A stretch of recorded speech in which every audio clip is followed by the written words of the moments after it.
You flush, and in about 4 seconds it is gone. You have done it thousands of times, and you've probably never once wondered where it actually went.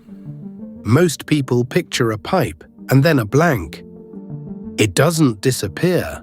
It travels, it arrives somewhere, and something deals with it. But that something is not a machine, and it is not a filter. It is alive. Millions of tiny living things are waiting for it, and they are hungry. Here is the picture almost everyone has in their head, and it is worth saying out loud because it is so reasonable. A big grey building on the edge of town, pipes going in, and somewhere inside, an enormous filter that strains the dirt out of the water like a coffee filter the size of a house. Dirty water in one side, clean water out the other. Job done. That picture is wrong. Not a small detail wrong. Wrong about the single most important thing that happens in there. And the reason is something you can test in your own kitchen in about 10 seconds. Stir a spoon of sugar into a glass of water and then try to strain the sugar back out. Any filter you like, it will not work. The sugar has not been caught in there. It has come apart and mixed in. It is part of the water now, and no sieve made can separate them. Almost everything that makes sewage dangerous behaves exactly like that sugar. It is not floating about waiting to be caught. It is dissolved. So the people who designed these places gave up on filtering the water, and they built something much stranger instead. They built a farm. Let us follow one flush all the way there and watch what it does. It starts in the pipe under your street, and that pipe is not flat. It is tilted very slightly, downhill all the way across the city. And the exact angle of that tilt is a genuinely hard problem. Too steep, and the water runs away ahead of everything solid, leaving the solid part stranded behind it. Too flat, and nothing moves fast enough, and it all settles where it sits and blocks. So every sewer is cut at a slope that keeps liquid and solid traveling together at the same speed. Underneath your city is a very carefully tilted floor. Your flush joins your neighbors and then the whole streets, and together they arrive at a low building you have driven past 100 times without ever looking at it. The first thing that happens there is the only part of the whole process that really is a filter. A metal screen catches everything that should never have gone down a toilet. Wet wipes mostly. Cotton buds, toys, coins, sets of keys. Then the water flows into a wide round tank and is simply left alone, and gravity does the next part of the job for free.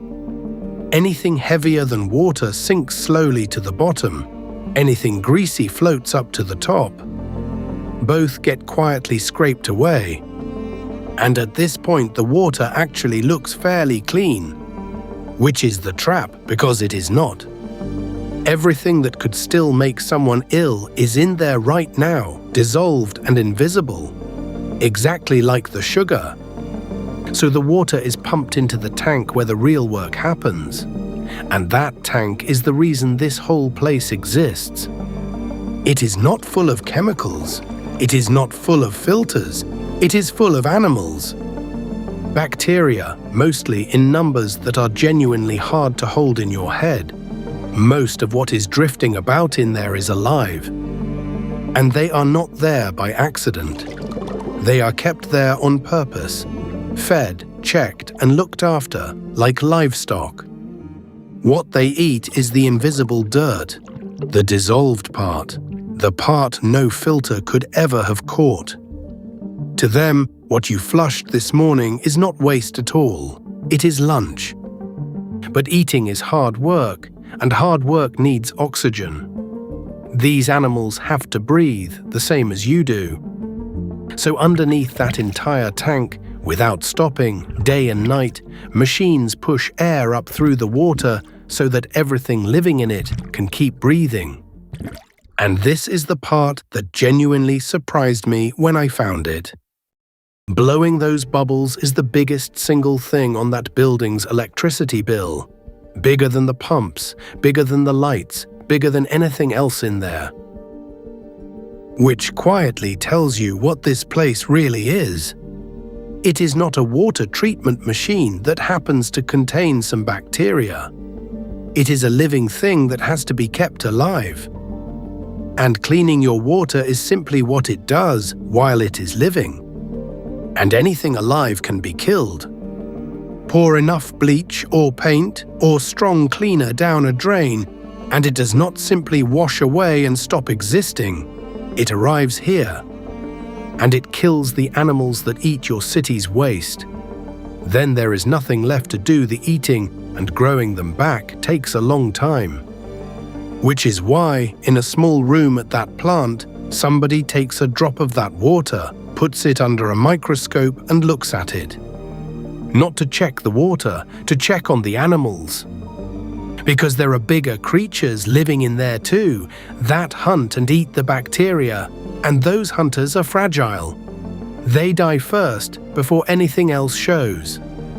So if the hunters are still swimming about, the farm is healthy.